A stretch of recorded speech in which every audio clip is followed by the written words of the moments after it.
Nzayisenga Leya ni umubyeyi utuye mu murenge wa Mayange mu karere ka Bugesera, aratabaza kubw'akababaro kenshi amaranye igihe aterwa n'inda yanze kuvuka, kuko avuga ko yayisamye mu mwaka wa 2019 kugeza ubu.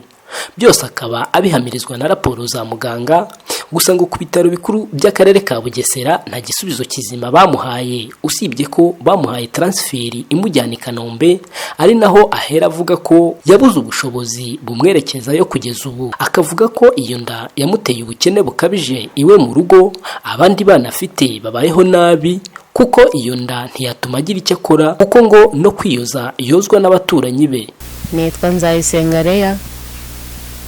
Iyi nda nayitwaye 2019 ku itariki 4 z'ukwa 11.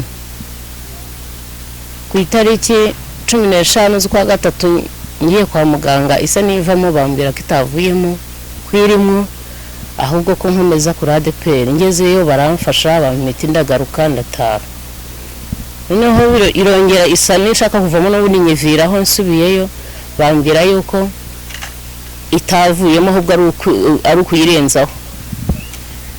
Ngiye muri banyohereje kuca mu cyuma barayibura, n'amagingo ya rero ari kwironga irakora. Imaze imyaka 6. Nagiyeyo bakambwira yuko nta mwana urimo, babona ibice, muganga akambwira yuko atakwemeza ko nta mwana urimo kubera ko nta burebure cyangwa se igikuriro cye babona, cyangwa se gutanga kuvuga ngo azavuka igihe kiniki. Bakambwira bati tujye kwandika ko nta mwana urimo, nugira i Kanombe bazakwibagira, bo bazagucesha muri scanner. None niba gucesha muri scanner babona uko bakubaga mbura ubushobozi, ko bisaba guca muri scanner bakamenya uko umwana ameze n'uburyo kibashobora kumubaga, ariko ADPR batabishobora. Njya i Kigali wenda sinashobora kubisoma, ariko uraza kubisoma hano.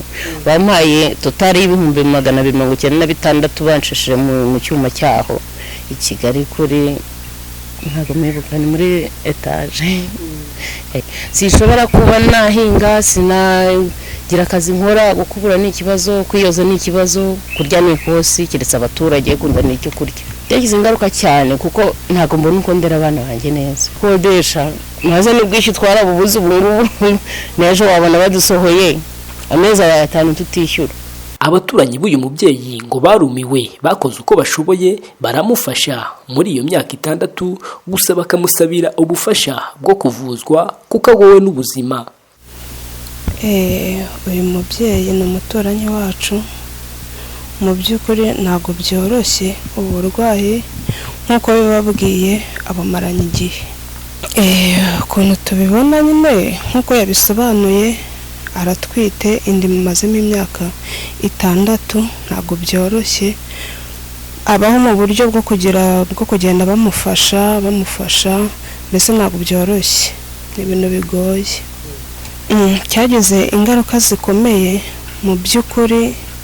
Uyu mubyeyi yagakwiye kuba akora, akita ku bana, akamenya ubuzima bw'abana, ariko kubera yuko nta mbaraga biragoye, bwagize ikibazo gikomeye cyane. Bariga ariko mu buryo bwo kugira ngo biga bigoye, minerva n'ibiki wenda bigaterwa n'abantu bajya bafasha hirya no hino. Turamusabira ubufasha rwose, turamusabira ubufasha biramutse bishobotse, nukuri bakamuha ubufasha bikaba ngombwa ko akira akita ku muryango we, byatunezeza. Umuturage umubyeyi rero yahuye n'ikibazo, ahubwo nk'Imana hari ikimwirindi. Yagiye kwa muganga arivuza biranga, ajya no mu Banyarwanda, gusa abuze ubushobozi bwo kugira ngo iriya nda ye bayizingure iki, kuko bamuca amafaranga menshi mu 500 kandi ntiyayibona. N'uwo aracumbitse n'abana kwiga ni ikosi. Mufite ubushobozi rwose mwamufasha, kuko kwa muganga nk'aka atagize no mu Banyarwanda, ariko ufite ubushobozi amuca amafaranga kandi yayabona 500. Irazinze. Baba bamunoze nyine nda yirazinze, baranavutse kera, ariko inda yirakora. Ariko kugira ngo iranirwe zihamuke imiti ifite ububasha, yabuze amafaranga yo kwishyura. Tukamusabira ubufasha yuko yagira bamufasha iranda uriya mwana akamubyara, akaba nk'ababyeyi nk'abandi, akajya no kwahira abandi, kuko ntabwo abasha kwicara. Umusaza iyo yagize yarwaye malaria, n'abana bajya muri bakizinga, rumva ni ikibazo gikomeye. ugasanga abaturage uzanye ikiro cy'ibishyimbo uzanye n'isubugari nuko abana babayeho. Badrette Ernest ni umugabo w'uyu mubyeyi, ari mu kigero cy'imyaka 57. Avuga ko umudamu we amaranye inda imyaka 6 koko byabagizeho ingaruka zikomeye z'inzara n'ubukene zituruka ku kudakora, zibasiye uyu muryango usanzwe urimo n'abandi bana bakwiye kwitabwaho. Akaba asaba inkunga yo kuvuza uyu mudamu we. Nitwa Badrette Ernest. Ikibazo rero dufite ni cyuko umudamu nyine yatwaye inda none ikaba yaranze kuvuka. Yabashije kujya kwa muganga hose, babanjije kuri centre de santé z'Amayange, bamuhereza Nyamata, ajya inshuro nyinshi bikananirana, nyine akaza bamwereka ko rimwe kenshi basuzuma inda ntibayibone nyine, kandi we inda abona ko ayifite. Byatugizeho ingaruka nyinshi cyane kuko nk'ubu niyo ntabwo jya gushakishiriza kure, ariko ntabwo bikunze kubera ko nta kintu ashoboye gukora.